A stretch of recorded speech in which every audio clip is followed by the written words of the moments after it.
situation right now along the Pakistan-Afghanistan international border is fairly normal. जिस तरह ये जो माफिया है, इन्होंने हमारी फौज के खिलाफ जो तकरीरें की, जो स्टेटमेंट्स दी, अब चाह रहे हैं कि किसी तरह फौज गवर्नमेंट को गिरा दे। ये 3 गवैये जो हैं, ये 3 साल कारकर्दगी, ये 2 सालों में बड़े लोग जेल जाएंगे। पाकिस्तान की आवाम का पुकार है इस नालायक, नाअहल, नाकाम तरीन हुकूमत से किसी न किसी तरीके से निजात दें।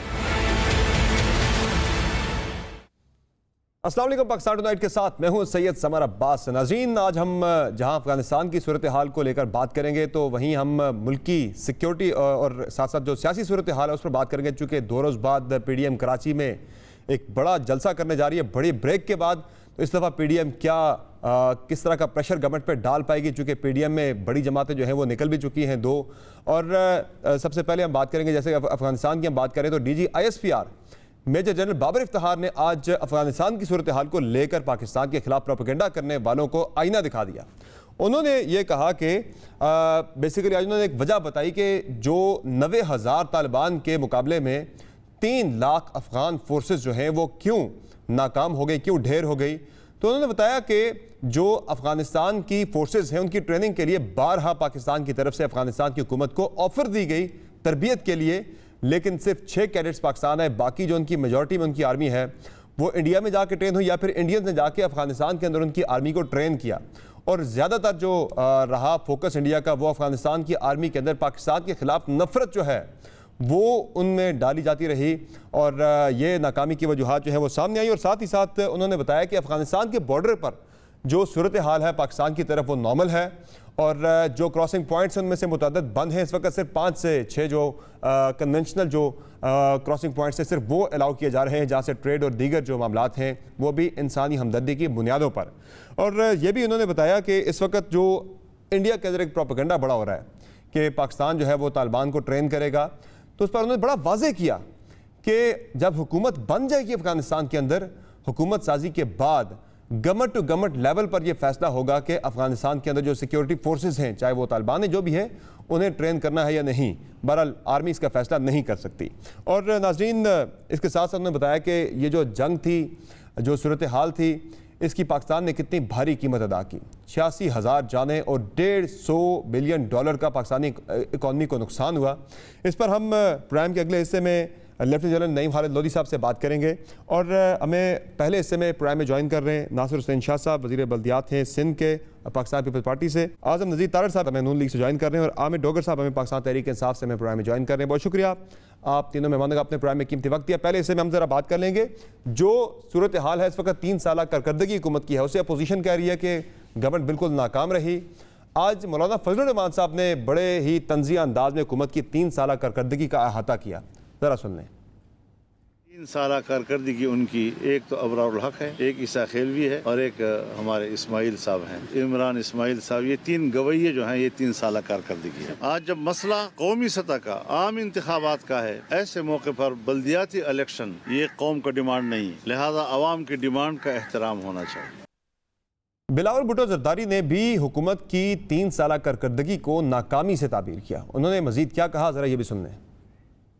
पाकिस्तान के अवाम ने खान साहब की कारकर्दगी को मुस्तरद किया है। अगर खान साहब की कारकर्दगी कहीं नज़र आया है तो तारीखी गुर्बत की शक्ल में नज़र आया है। पाकिस्तान की अवाम का पुकार है इस नालायक, नाअहल, नाकाम तरीन हुकूमत से किसी न किसी तरीके से निजात मिले।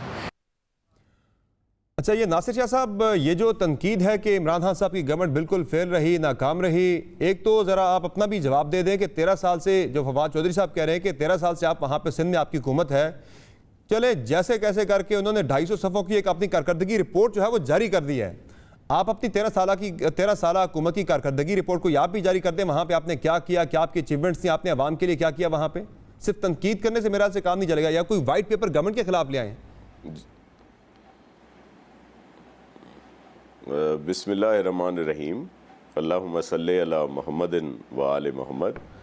देखिए, हमारी कारकर्दगी जो है वो अवाम के सामने है। जिस 13 साल या जितनी सालों की हमसे हिसाब मांगा जाता है, और वो कारकर्दगी है कि बहुत कोशिश की गई कि पाकिस्तान पीपल्स पार्टी को सिंध में भी हुकूमत ना बनाने दी जाए, और लेकिन अल्लाह की मेहरबानी, मेरे चेयरमैन के विज़न और आवाम की सपोर्ट से 2008, 2013 और 2018 से भी ज़्यादा नशिस्तें हमें सिंध में दी। और फिर वो उस कारकर्दगी, उस डिलीवरेंस, उस जो हम लोगों के लिए काम कर रहे हैं, सर्विस डिलीवरी का तसलसल है कि जितने बाई इलेक्शंस यहाँ पे हुए हैं वो हमने बड़ी अक्सरियत से जीते। इवन पीटीआई या दीगर पार्टी की ज़मानतें जब्त हुई हैं। ये जो फ्रेब, झूठ और मुनाफकत की जो सियासत है या जिस तरह की बातें बताई गई, मेरे लिए बड़े काबिल एहतराम है मलिक डोगर साहब भी और हमारे सेनेटर नज़ीर साहब भी।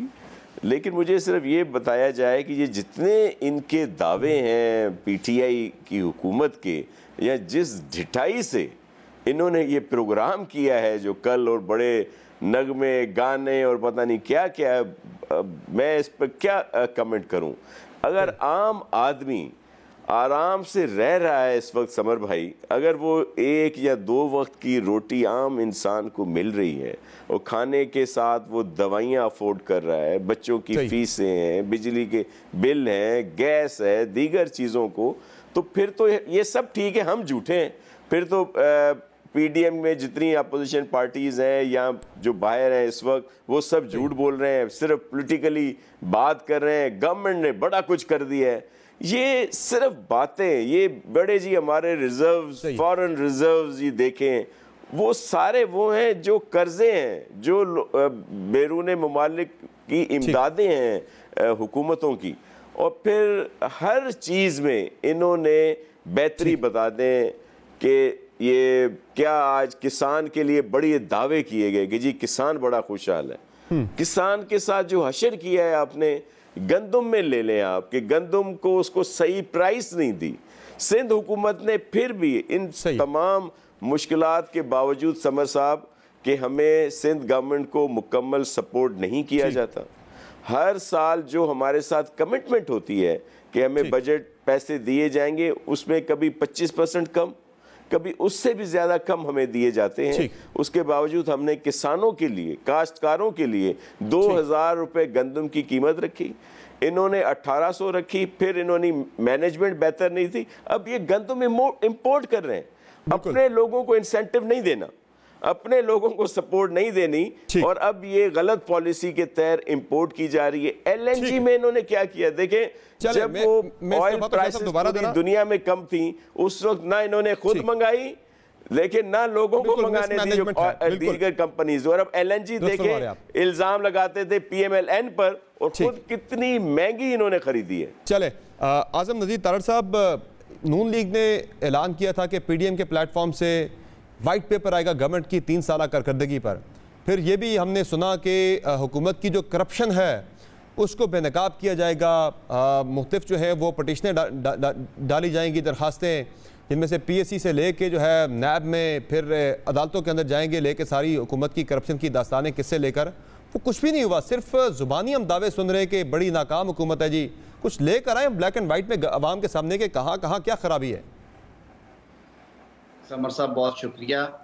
एक तो आपने कल खुद सुना और फिर आज के अखबारात में भी देखा, लेकिन जो तस्वीर का दूसरा रुख है वो कुछ इस तरह से है कि इन 3 सालों में जब जो आपके रुपए की कदर है उसमें 55% गिरावट आ जाए, महंगाई का जो इंडेक्स है वो 36 से 40% तक ऊपर चले जाए, जब आपकी पेट्रोलियम और गैस की प्राइसेस 40 से 60% तक ऊपर चली जाएं, जब आटा और चीनी दुगनी कीमत पे मिले, तो ये बहुत अच्छी कारकर्दगी। अब आपने कहा कि वाइट पेपर बिल्कुल वो प्रेपरेशन स्टेजेस पे है, और हमारे जो विंग हैं इसके रिसर्च एनालिसिस के, इकोनॉमिक साइड के, वो बिल्कुल लगे हुए हैं, और ज़रूरी नहीं कि हम भी उनकी तरह उसी दिन जिस दिन अताउल्लाह खिलवी साहब गाने गा रहे थे उसी दिन उसे जारी किया जाता।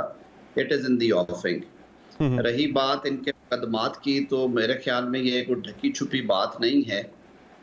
जो इस वक्त करप्शन के वॉच डॉग्स हैं वो जिस तरह मौजूदा हुकूमत के हाथों में खेल रहे हैं, मैं बतौर वकील ये समझता हूँ, और पार्टी को मैंने एडवाइस भी ये दी कि ऐसे में किसे वकील करें, किससे मुंसफी चाहें, आप FIA को अप्लाई करेंगे कि वो एक्शन ले, आप अकाउंटेबिलिटी ब्यूरो को कहेंगे जिन्होंने आज तक खुसरो बख्तियार साहब की फाइल को हाथ नहीं लगाया, जिन्होंने मालम जब्बा केस बंद कर दिया है, सही, जिन्होंने रिंग रोड स्कैंडल पे हाथ डालने की बजाय उसे पंजाब एंटी करप्शन में भेजा और उसमें 2 सरकारी मुलाजमीन को कड़ियां लगा के फारिग कर दिया गया।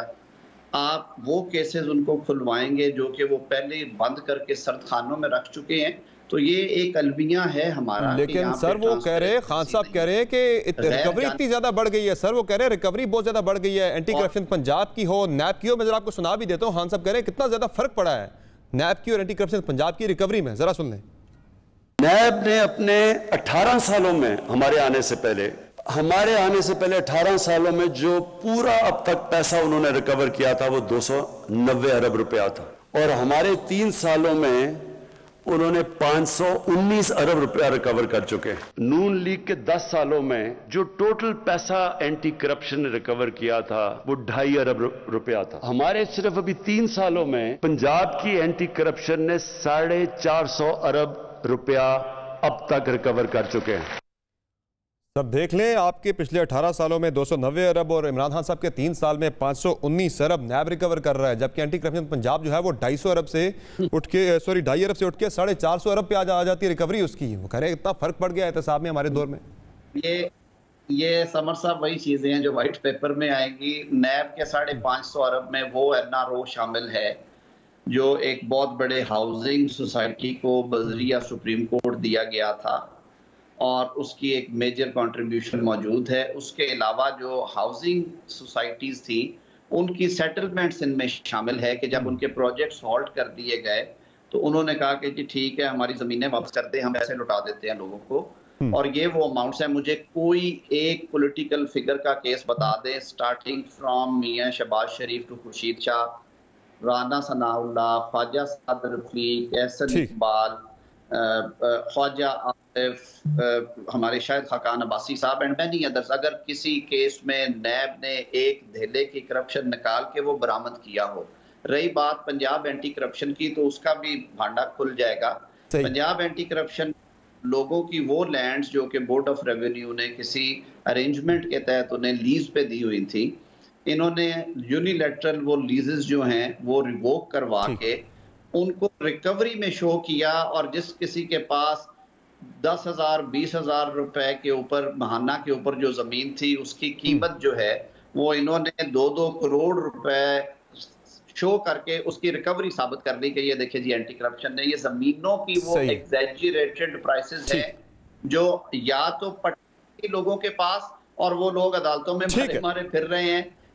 यानी आप कह रहे हैं कि इन एक्चुअल कुछ भी नहीं आया, ये सिर्फ कागजों में ही रिफ्लेक्ट हो रही है चीजें कि 500 अरब और ये 450 अरब। ठीक है चले मैं सर रिकवर करना होता तो सियासी केसेस में ये रिकवरी करते। एक आने की रिकवरी नहीं है किसी केस में, एक आने की रिकवरी नहीं है। मलिक आमिर डोगर साहब, आपका सबसे बड़ा नारा था एहतसाब का, उस पर आजम नजीर तारिक साहब फरमा रहे हैं कि एक आने की भी रिकवरी नहीं है, ये सिर्फ कागजों के अंदर जो है ये आप शो कर रहे हैं कि हमने इतनी बड़ी रिकवरीज कर ली है एहतसाब के अंदर। दूसरी बात जो आप कह रहे हैं कि 3 साल में हमारी इकॉनमी बेहतर होगी, सब कुछ बेहतर हो गया। आम आदमी की जो इकॉनमी है, जैसा नासिर शाह साहब ने बात की, आम आदमी की इकॉनमी तो खराब हुई है, वो ठीक नहीं हुई। तो फिर गवर्नमेंट कैसे कह रही है कि 3 साल कारकर्दगी है वो कामयाबी से आप उसे ताबीर कर रहे हैं? बिस्मिल्लाहिर्रहमानिर्रहीम। बहुत शुक्रिया समर अब्बास साहब। पहले तो मैं अल्लाह का शुक्र अदा करता हूँ कि इन तमाम तर मसाइल और चैलेंजेस के बावजूद हमारी हुकूमत ने अल्हम्दुलिल्लाह 3 साल अपने मुकम्मल किए। और आप ये भी जानते हैं कि इन 3 सालों में जब हमें हुकूमत मिली तो हमारी मुईशत आलमोस्ट वेंटिलेटर पर थी, और अगर हमारे हमसाया दोस्त मुल्क हमें उस वक्त इमदाद ना करते तो हम डिफ़ॉल्ट कर जाते। लेकिन वज़ीर-ए-आज़म और उनकी टीम ने दिन रात मेहनत करके 1.5 साल पहले और उसके बाद अगला 1.5 साल कोविड का, और कोविड में भी आपने देखा कि जो हमारी प्लानिंग थी, हमारा स्मार्ट लॉकडाउन था, उस मनसूबाबंदी को भी पूरी दुनिया ने तस्लीम किया। और उस कोविड में एहसास प्रोग्राम के तहत हमने 540 अरब रुपया छोटे गरीब, नादार और मज़दूर तबके को ट्रांसफ़र किए। और फिर आज जो फिगर्स दिए गए हैं इन 3 सालों के बाद, मेरा बहुत एहतराम है मुझे आज़म तारिक साहब का भी, नासिर शाह साहब का भी, कि मैं चैलेंज करता हूं कि ये तमाम फिगर्स फॉरेन रेमिटेंस के, हमारी जीडीपी जो की ग्रोथ जो 4% हुई है उसकी, हमारे रिजर्व फॉरेन उसके, हमारी जो सीमेंट में 42% इंडस्ट्री में जो बूम आया है, हमारी जो इंपोर्ट एक्सपोर्ट बढ़ी है टेक्सटाइल की और बाकी इंडस्ट्री की, और 1100 अरब रुपया डायरेक्ट हमने पास ऑन किया किसानों को, काश्तकारों को। ये अभी बात कर रहे थे, गंदम की पहली बार ऐसा हुआ है कि किसान और काश्तकार जो है वो खुशहाल है। और ऑन एवरेज पूरे पाकिस्तान में सब लोग ज़रूरी बैकग्राउंड से ताल्लुक़ रखते हैं कि वो 30 से 50 हज़ार रुपये पर एकड़ ज़मीन का ठेका बढ़ गया है। आज मोटरसाइकिल नहीं मिल रहा, गाड़ियाँ नहीं मिल रही हैं, हत्ता के ट्रैक्टर्स जिन्होंने 3-3, 4-4 माह से बुक करवाए उनकी डिलीवरी नहीं मिल रही। जिस ऑटोमोबाइल इंडस्ट्री आपकी पूरी तरह बूम पे चल रही है। देखें हामिद डोगर साहब, ये जो बात कर रहे हैं रिजर्व्स की बात कर रहे हैं, जो हमारे ज़र मुबादला के ज़खायर हैं, जो खान साहब कह रहे हैं कि 16 बिलियन से चले गए 27 बिलियन पे, उस पर वो पैसा कुछ हमारे जो दोस्त ममालिक ने हमारे रिजर्व को स्टेबल करने के लिए दिया था। हमारी एक्सपोर्ट से ये पैसा नहीं हमारे रिजर्व में आया, ये आर्जी पैसा जो आया हुआ है, इमदाद से पैसा आया हुआ है, ये हमारा अपना पैसा नहीं है। कुछ 5 बिलियन जो है ये बैंकों का, निजी बैंकों का पड़ा हुआ है, ये उसे भी हम काउंट कर रहे हैं इसके अंदर। और दूसरा सर जो बात हो रही है कि इस वक्त जो आप बात कर रहे हैं, खुशहाली की बात कर रहे हैं, तरक्की की बात कर रहे हैं, जो अगर बम्पर क्रॉप की बड़ी बात होती रही पाकिस्तान के अंदर, गंदम हम बाहर से मंगवा रहे हैं सर ना, विजिबल गंदम हम इंपोर्ट कर रहे हैं सर, बम्पर क्रॉप की यहाँ बड़ी बातें होती रही, हम मंगवा रहे हैं। चीनी जो है 106 रुपए की हमें पड़ेगी पाकिस्तान के अंदर, लोगों को आगे बेचेंगे कैसे? बिजली महंगी हो रही है सर। समर साहब, गंदम और चीनी क्यों मंगवा रहे हैं कि वो आप जानते हैं कि इन माजी की हुकूमतों ने 10 साल जो पिछला स्याह दौर था उसमें ज़राअत को इन्होंने बुरी तरह नज़रअंदाज किया है। हमने किसान कार्ड बनाया है जो सब्सिडी दे रहे हैं, डायरेक्ट किसान की जेब में जा रही है। अब जो उनके दौर में सर चीनी 53 रुपए किलो बिकती थी। फोकस एग्रीकल्चर पर है नहीं, वो तो फिर उससे पीछे भी अगर आप चले जाएं तो 8 से पीछे चले जाएं तो उससे भी कम बिकती थी। चीनी और आटे का जो एक डिमांड और सप्लाई का मैकेनिज्म इशू भी है, और दूसरा आप उन माफियाज पे इमरान खान ने हाथ डाला है ना इमरान खान की कोई फ्लोर मिल है, ना उसकी कोई शुगर नहीं। आप खुद देख लें, आपके पास फिगर्स होने चाहिए। आप गंदम की देख लें, पैडी की देख लें, आप इस बार हम इंशाल्लाह कॉटन जो आपकी वाइट गोल्ड थी, इन्होंने ख़ास एक प्लानिंग के तहत पिछले 15-20 सालों में पूरा कॉटन जोन जो है वो तबाह करके अपनी शुगर मिलें लगाई हैं। पंजाब हो या सिंध हो, सिंध में सारी मिलें जरदारी साहब की हैं, पंजाब में सारी मिलें चीनी फिर भी नहीं है मुल्क जानते हैं, कॉटन से भी गए, चीनी से भी गए। पहला वाहिद वज़ीर आज़म इस नहीं, चीनी आ जाएगी सर, चीनी आ जाएगी, चीनी आ जाएगी। इंपोर्ट कर रहे हैं 106 रुपए किलो के हिसाब से। पूरी तरह हमारा चैलेंज, हमारा समर साहब पूरा मुकाबला है इनसे हमें कोई खतरा घबराने वाली बात नहीं है। हमें पीडीएम हो या पीएमएलएन हो या पीपल्स पार्टी या इंडिविजुअल हो, हमारी अपोजिशन महंगाई है। मैं एक सियासी वर्कर हूँ, मैंने अवाम से वोट लिए और अवाम में ही जाना है, ये बात आपकी बात ठीक है, लेकिन महंगाई में इजाफा हुआ है। लेकिन हम कोशिश कर रहे हैं कि एहसास प्रोग्राम के ज़रिए, किसान कार्ड के ज़रिए और अपनी बेहतर वो पॉलिसीज़ बनाएं जिससे आम आदमी की ज़िंदगी में फ़ायदा हो। एक बात इन्होंने एहतसाब की और बड़े बड़े सियासतदानों की बात की है, बिल्कुल ये इसमें कोई शक नहीं कि वो जो बड़ी बड़ी मछलियाँ हैं उन्होंने आँखों में धूल फेंक कर, और आज़म नज़ीर तारड़ साहब जैसा तगड़ा वकील हो तो वो कहाँ रिकवरी करवा सकता है अपने क्लाइंट की। तो ये तो बड़ा सवालिया निशान है इस मुल्क के जुडिशल सिस्टम पे कि गरीब कई बेचारे वहाँ पिस रहे हैं, मर रहे हैं। सर एहतसाब पे भी सवाल है, और एहतसाब पे भी सवाल है। आपके वज़ीर दाखिला, आपके वज़ीर दाखिला शेख रशीद साहब आज फरमा रहे थे कि अगले 2 साल में बड़ी बड़ी गिरफ्तारियां होने जा रही हैं। ये जो पहले से लोगों को पता होता है कि गिरफ्तारियां होने जा रही हैं, ज़ाहिर गिरफ्तारियां कौन करेगा? नैब करेगा, नैब खान साहब के मातहत। आप कहते हैं नहीं है, जरा सुन लें अपने वज़ीर दाखिला को सुने सर, वो बता रहे हैं नवीद देने के अगले 2 साल में बड़ी बड़ी गिरफ्तारियां होनी है, जरा सुन लें सर। ये 2 सालों में बड़े लोग जेल जाएंगे। ये 2 सालों में इमरान खान एहतसाब का जो केस रुके हुए हैं वो फैसले हो जाएंगे। वो कह रहे केस को लेकर फैसले, बड़ी गिरफ्तारियां होनी है। शाह साहब परेशान तो नहीं, घबरा तो नहीं रहे? बड़ी गिरफ्तारियां हो रही हैं, जाहिर है कहां से होंगी? अपोजिशन की होंगी। इनको कोई फर्क नहीं पड़ेगा। तो भुगत रहे हैं बहुत अरसे से। पीटीआई के आने से पहले ही और ये सिर्फ बातें करते हैं। एहतसाब का नारा भी इनका एक फ्रेब निकला, झूठ निकला।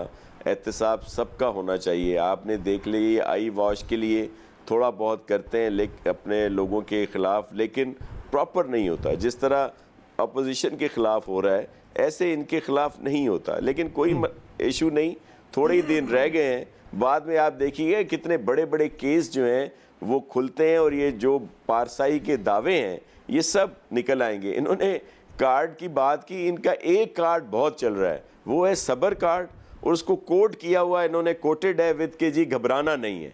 अब ये हर तरफ यही बात की जा रही है। देखें, अभी ये कह रहे थे कि जी हमें हमेशा पिछली हुकूमतों पर, अब वो बात नहीं चलेगी जी, हम तो बहुत बुरे थे ना। ये जो आप अच्छे पारसा और बड़े अच्छे लोग आए, इन्होंने क्या किया? ये जो प्राइम मिनिस्टर साहब जब प्राइम मिनिस्टर नहीं बने थे तो कहते थे कि जब महंगाई होती है तो जी प्राइम मिनिस्टर जो है वो करप्ट है, हुकूमत करप्ट है। अब तो वो ऐसे लग रहा है कि वो कोई उस वक्त प्रोफेसर थे साइंस के या उसके वो लेक्चर दे रहे थे, अभी वो प्रैक्टिकल करके दिखा रहे हैं कि जिस तरह की महंगाई बनाएगी जी ये है करप्शन। आज डॉलर कहाँ पे पहुंचा है? ये जैसे कह रहे थे कि जी ममालिक ने हमें मदद की, उस वक्त इनकी पॉलिसीज का फुकदान था। ये कहते थे कि जी कशकोल तोड़ देंगे, IMF के पास नहीं जाएंगे, वो IMF जो इनको उस वक्त चुड़ैल लगती थी, अब इनको मैं कई दफ़ा कह चुका हूँ मिस वर्ल्ड लगने लग गई है, अब चलते ही उसके कहने पे हैं। तो अगर ये पहले ही संजीदगी से स्टेप ले लेते तो ये दिन ना देखने पड़ते। अब काय की बेहतरी है, रोज अब भी देख लें, इन्होंने हटा दिया फाइनेंस से इनका अहम जो वहाँ पे काम कर रहे थे, कितनी तब्दीलियाँ की हैं। अगर बेहतर होता, बेहतरी होती तो इतने लोग ये तब्दील करते। ये तो तबाही सरकार है। वो कहते हैं आप 13 साल से बैठे हैं, चले इंटीरियर सिंध से तो आप वोट लेकर आ जाते हैं, कराची आपसे नहीं संभाला जा रहा, वहां के इतने ज्यादा इश्यूज हैं। आज ही की अगर हम बात कर लें तो जो आज एक फैक्ट्री में सर आग लगी, sir Korangi Mehran town factory के अंदर आतिशज़दगी का वाकया हुआ।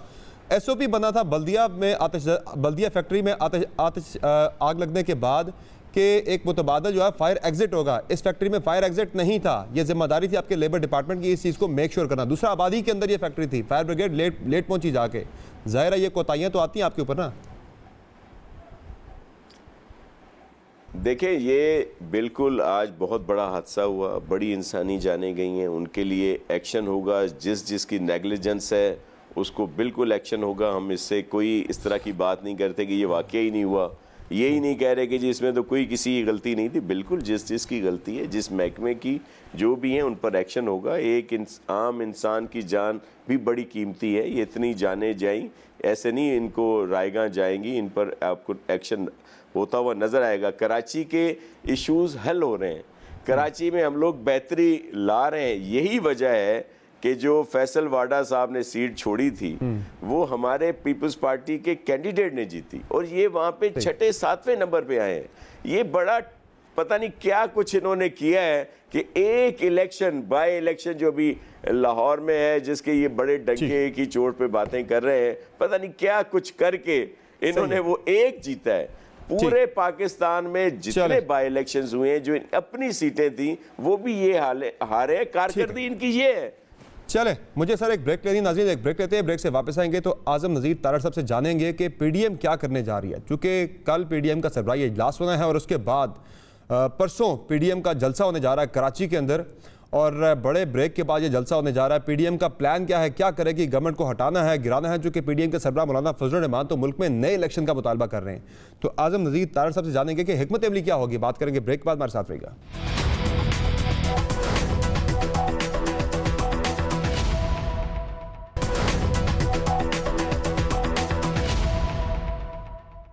वेलकम बैक द शो नाज़रीन। शहबाज शरीफ साहब मुस्लिम लीग नून के प्रेसिडेंट कराची पहुंच चुके हैं और कल वो PDM के सरबराही इजलास में शिरकत करेंगे और परसों PDM का जलसा कराची में होने जा रहा है, उसमें शिरकत होगी। आज़म नज़ीर तारड़ साहब, ये जो जलसे हो रहे हैं इनका मकसद क्या रह गया है? हुकूमत गिराना मकसद अभी भी है एजेंडे पर या नहीं है? और दूसरा, ये जो खबरें आ रही थी कि पीपल्स पार्टी के साथ जो आपकी ऑफ द रिकॉर्ड जो बातचीत हुई है बैक चैनल, उसमें ये ऑफर दी गई है कि पहले सेनेट के अंदर तहरीक अदम एतमाद आप लाएं, कामयाब होती है तो हम पंजाब के अंदर ले आएंगे तहरीक अदम एतमाद जो पीपल्स पार्टी चाहती है। ऐसी कुछ है डिस्कशन? देखिए समर साहब, एक तो मैं छोटा सा जवाब, अपने भाई हैं मेरे बड़े मोहतरम है मेरे लिए, आमिर डोगर साहब ने कहा कि ये वकीलों ने उनकी जमानतें करवा ली हैं। अदालतें के फैक्ट्स के ऊपर लोगों को जमानतें या इक्विटल्स देती हैं, और ये सारे वो केसेस हैं जिनमें बड़े तफसीली फैसले आए हैं और वो सारी कौम के सामने हैं।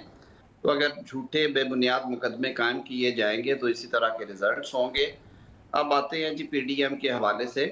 हाँ जी, बिल्कुल पीडीएम के प्लेटफॉर्म से जो सियासी कुव्वतें वो मुतहर्रिक हैं, और आपने देखा होगा कि जहाँ तक पार्लिमानी जमातें पीडीएम में मौजूद हैं, नेशनल असम्बली में और सेनेट में, वो बिल्कुल उसी तरह मुत्तहिद हैं और यकजा हैं। बाकी जो पॉलिसी डिसीजंस हैं वो कल की मीटिंग में होंगे।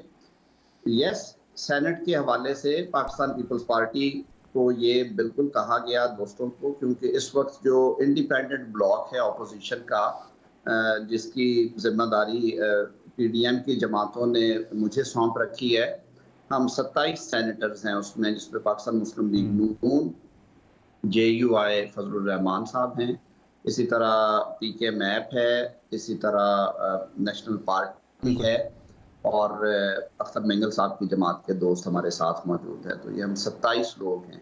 पाकिस्तान पीपल्स पार्टी के 21 सेनेटर्स हैं वहाँ पे, उनकी मौजूदगी 2 ANP के सेनेटर्स हैं, जमात इस्लामी से मुश्ताक साहब हैं, और पीपल्स पार्टी के जो एक इंडिपेंडेंट ग्रुप है, अलाइड ग्रुप, उनके साथ वो 5 लोग हैं। तो इस तरह अगर आप न्यूमेरिकली इसको गिने तो ये 55 से करता है, और ये एक अच्छी अपॉर्चुनिटी होगी पाकिस्तान पीपल्स पार्टी के लिए कि हमने अपने जो 27 सेनेटर्स हैं उन्होंने उनको बिल्कुल ये ऑफर दे रखी है कि अगर वो मूव करते हैं तो हम उनके साथ होंगे।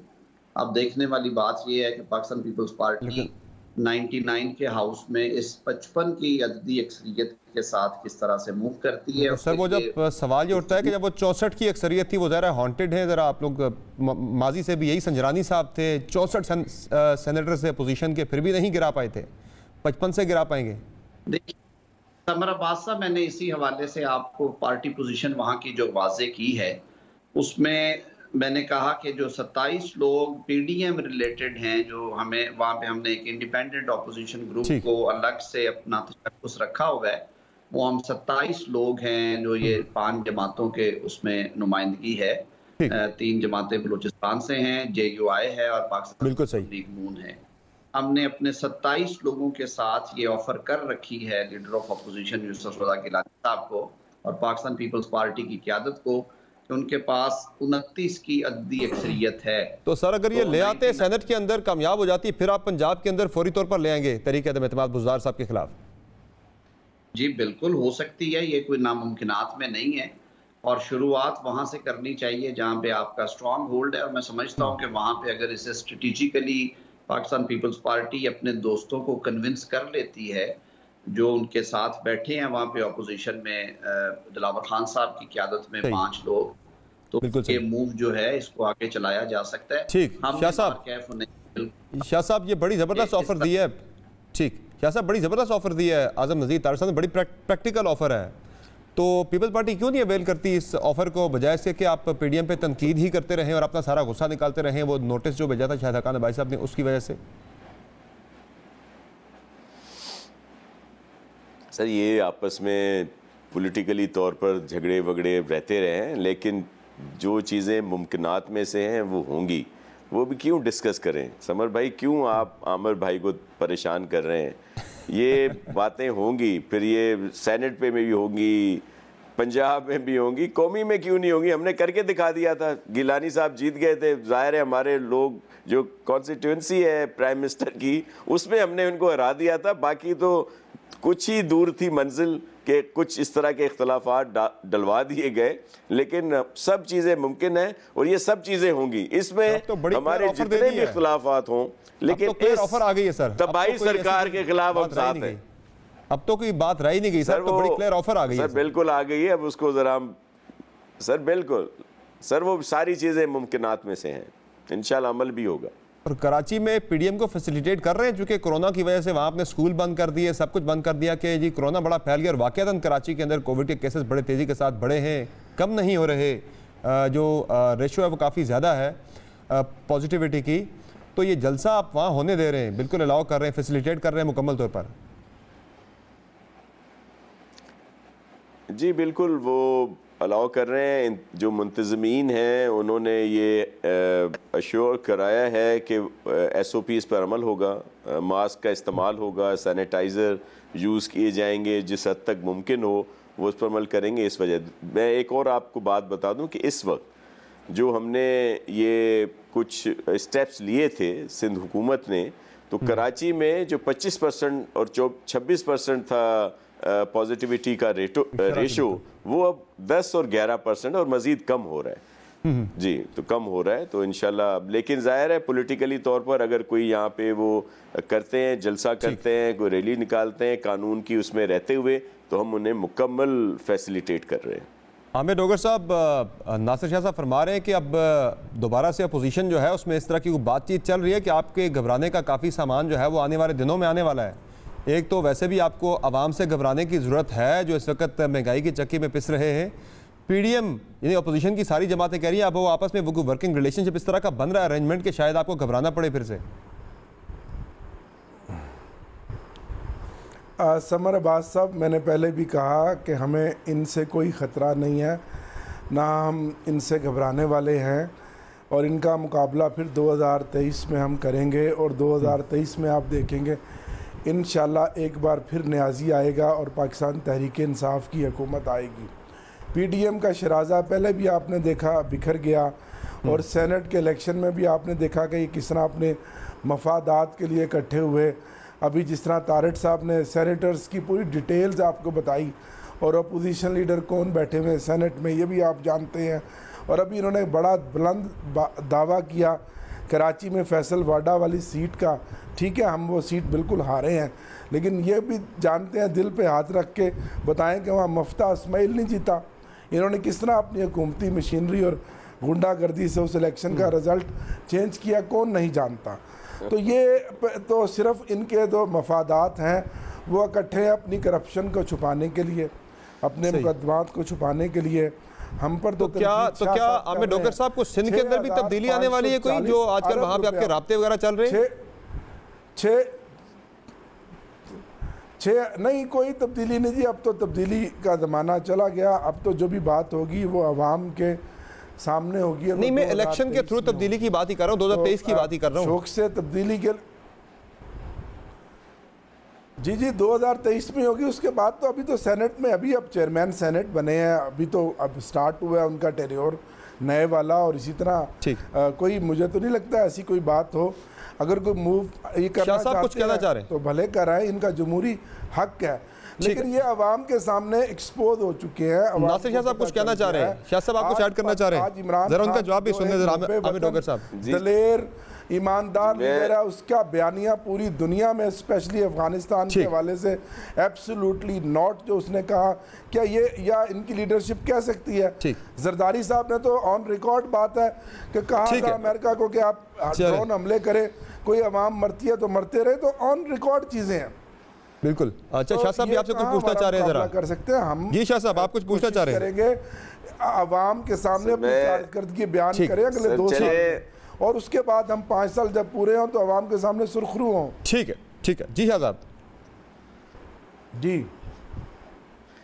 जी, एक तो लगता है मलिक आमिर डोगर साहब कुछ ज़्यादा ही घबरा गए हैं। वो भाई घबराना नहीं है, खैर इधर ही है सब लोग।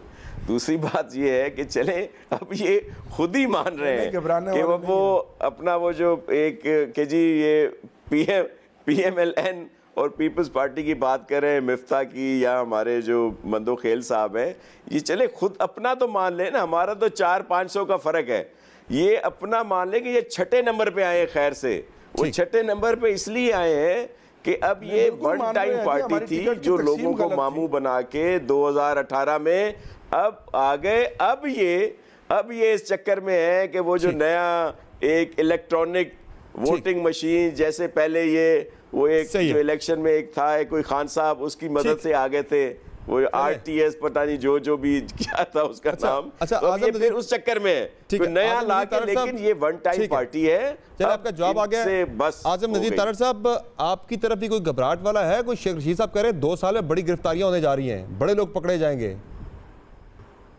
आपका काम लगता है बढ़ने वाला है फिर से? जी बिल्कुल मेरा तो वो बड़ा एक छोटा सा मिसरा है कि तुम खंजर आजमाओ हम जिगर आजमाएं। पाकिस्तान मुस्लिम लीग नून ने पहले भी 1999 से 2008 तक वो उस भट्टी में पिसी है और उसने वो सारा जबर बर्दाश्त किया, अब भी कर रही है। मैं समझता हूँ कि सियासी जमातें वक्त गुजरने के साथ साथ उनकी जो सियासी तरबियत होती है और उनके जो पुख्तगी आती है उनके जो अंदर के सिस्टम में, पाकिस्तान मुस्लिम लीग नून एक ऑर्गेनाइज जमात है। ये सारे हथकंडों के बावजूद आप ये बताइए कि पिछले 3 सालों में अगर कोई बड़ी डिफेक्ट। बहुत शुक्रिया आप तमाम मेहमानों का अपने प्रोग्राम में कीमती वक्त है। नाज़रीन, एक ब्रेक लेंगे, ब्रेक से वापस आएंगे तो अफगानिस्तान की सूरत हाल पर भी बात करेंगे और DG ISPR की जो प्रेस कॉन्फ्रेंस थी जिसमें उन्होंने पाकिस्तान के खिलाफ प्रोपेगेंडा करने वालों को आईना दिखा दिया, इस पर हम तब से शामिल करेंगे lieutenant general retired Naeem Khalid Lodhi साहब का। हमारे साथ रहेगा।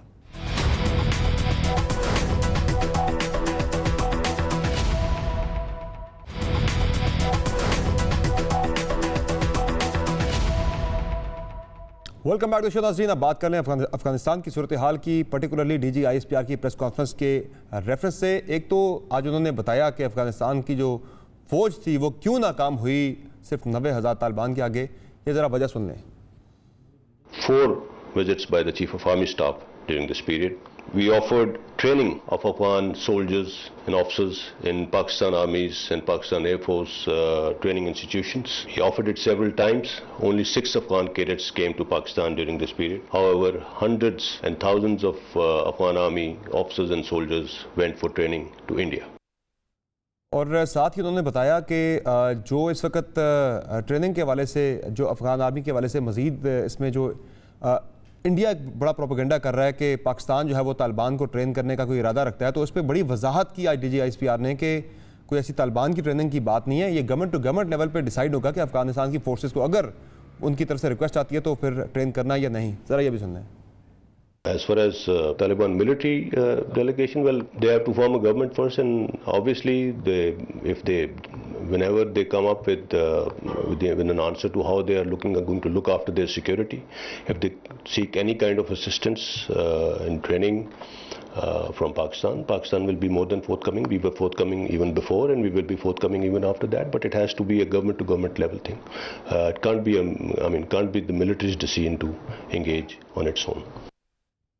नईम खालिद लोधी साहब, जो आज हमारी मिलिट्री की तरफ से एक बड़ा क्लियर रिस्पांस गया, जो मुख्तलिफ प्रोपेगेंडा किया जा रहा था पाकिस्तान के हवाले से, पाकिस्तानी आर्मी के हवाले से, इस्टेब्लिशमेंट के हवाले से, ये मैसेज कितना क्लियर गया है पूरी दुनिया को आज जो प्रोपेगेंडाज हमारे खिलाफ किए जा रहे थे? मेरा ख्याल है बड़ा अच्छा अहाता किया उन्होंने सारे वाकयात का, 15 अगस्त से पहले वाले भी और बाद वाले भी, और जो कुछ कहा वो उसको वेरीफाई भी किया। अफगान तालिबान ने भी, उनसे भी ये सवाल पूछे गए हैं, उन्होंने भी ये जवाब दिया है। और मेरा ख्याल है कि ये अफगान फ्रीडम मूवमेंट की एक इंसल्ट होगी अगर कोई ये कहे कि जी उनकी इतनी लंबी जो एक काविश थी, कोशिश थी, जद्दोजहद थी, उसको इस तरीके से हम या कोई कम करने की कोशिश करे ये कह के कि भी इनके पुष्ट पर कोई था। साफ जाहिर है कि किसी ने तो उनको कुछ ना कुछ पहुंचाया होगा। वो मैं आपको बताता हूँ, देखें बात ये है, कौन सा मुल्क है जिसको सबसे ज्यादा फायदा हुआ होगा? पाकिस्तान तो है, लेकिन जिसके दिल में एक कड़वाहट थी अमेरिका के खिलाफ और एक दुश्मनी थी और उसको पूरा करना चाहता था, वो बदला उतारना चाहता था, वो रूस था। और चाइना के सबसे ज्यादा इंटरेस्ट था इस इलाके में। तो चूंकि उनका नाम लेते हुए उनके पर जलते हैं, इसलिए वो सीधा साधा पाकिस्तान का नाम ले देते हैं। तो भाई ये लोग लड़े हैं, इन्होंने कहीं ना कहीं से चीजें हासिल की होंगी। पाकिस्तान का मामला बहुत सेंसिटिव था, हम ये नहीं कर सकते थे, हमें मालूम था कि यहाँ पर ऐसे चीजें छुप नहीं सकती। तो मेरा ख्याल ये सारा प्रोपेगेंडा है और गलत है। हाँ, अलबत्ता आने वाली हुकूमत, एक बात तो पक्की है कि अशरफ गनी से ज्यादा बुरी हुकूमत पाकिस्तान के हक में ना पहले थी ना कभी होगी। और ये चाहे जैसी भी हुकूमत बना ले, मखलूत हुकूमत, वो हर सूरत में पाकिस्तान के लिए अशरफ गनी से बदरजा बेहतर होगी। बिल्कुल सही। अच्छा सर, ये जो इस वक्त काबुल में सिक्योरिटी की सूरत हाल है, हमने पिछले हफ्ते डिस्कस भी किया था कि जो अमेरिका ने कहा था कि दाइश वहाँ पे अटैक कर सकती है एयरपोर्ट पर, आपने कहा था कि शायद अमेरिका खुद ही ना करवा दे कहीं ऐसा। अच्छा, ये अटैक हो गया जिसमें 13 अमेरिकी फ़ौजी इसमें हलाक हुए और 70 से ज़ायद जो हैं वो अफ़गान नेशनल से, उसमें तालिबान भी हैं उसमें गए। इस अटैक के हवाले से आप क्या देख रहे हैं कि दाइश जो खुरासान चैप्टर है इसकी कौन मदद कर सकता है वहाँ पर, और उसके क्या ऑब्जेक्टिव हो सकते हैं वहाँ पर? देखिए, आपको एक तो मैं याद करवाऊं कि करज़ई साहब ने कहा था कि उन्होंने अमेरिकी हेलीकॉप्टर देखे हैं जो दाइश को ला के यहाँ ला के ISIL को और दाइश को यहाँ पर उन्होंने इसका शक का इजहार किया था। ईरान ने ये बात की थी और रशिया ने ये बात की थी। तो ये सारी बातें अगर हमारे जहन में हों तो ये पहले की तैयारी मेरा ख्याल थी इनकी कि चूंकि यहाँ पर वो अमन नहीं चाहते, अफरा तफरी चाहते हैं, तो अफरा तफरी बर्पा करने के लिए कोई ना कोई तो उन्होंने इंतजाम करना है। अफरा तफरी इसलिए चाहते हैं कि वो चीन को यहाँ पर अपना असर रसूख नहीं बढ़ाने देना चाहते, रूस को ये रास्ता इस्तेमाल नहीं करना देना चाहते, फीपैक उनको बारा नहीं खा रहा। तो ये सारी चीज़ें हमें मालूम आ रही है, मैं अपने पास से नहीं बना रहा, उनकी कई बातें हैं, वो खुद कह रहे हैं कि इस तरीके से। बस अभी मुझे बड़ा अफसोस है, हम सबको अफसोस है जो वहाँ पर जानी नुकसान हुआ है, लेकिन थोड़ी सी ये हैरत ज़रूर होती है कि किस तरीके से ये लोग खड़े हुए थे कि एक ही धमाके में 13 अमरीकी सिपाही जो है वो मारे जाएं। मैं बड़ा हैरान होता हूँ कि कैसी ट्रेनिंग है फिर इस सुपर पावर की फौज की। ऐसे होता नहीं है, टेक्टिकल सिचुएशन में आपस में फासले रखे जाते हैं, और स्पेशली जब आपको ये पता हो कि इस किस्म का थ्रेट मौजूद है और उसके पहले से आपको वार्निंग मौजूद है, तो वो तो 10-10, 20-20 गज के ऊपर दूर खड़े होते हैं। तो 13 लोग ये कैसे क्या कर रहे थे मुझे नहीं मालूम, और मुझे नहीं पता कि किसी ने इसकी कोई वीडियो कवरेज देखी है कि वो लेकर जा रहे हैं डेड बॉडीज। मैं कोई ज्यादा शक का इजहार नहीं कर रहा, लेकिन ये ज़हन में सवाल जरूर उठता है क्योंकि मैं एक फौजी हूँ कि 13 फौजी ऐसे इकट्ठे मारे जाना बहुत बुरी बात है, बहुत बड़ी बात।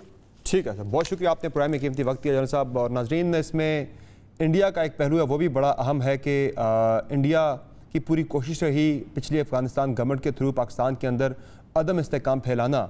अब भी वो पूरी कोशिश करेगा इस तरह के स्प्लिंटर ग्रुप्स को स्ट्रेंथन करके पाकिस्तान के खिलाफ इस्तेमाल करने की। इस पर तालिबान को भी चेक रखना होगा और हमारी एजेंसीज़ को भी इस पर चेक रखना होगा। आज की शो में इतना इजाज़त दीजिए, अल्लाह हाफ़िज़।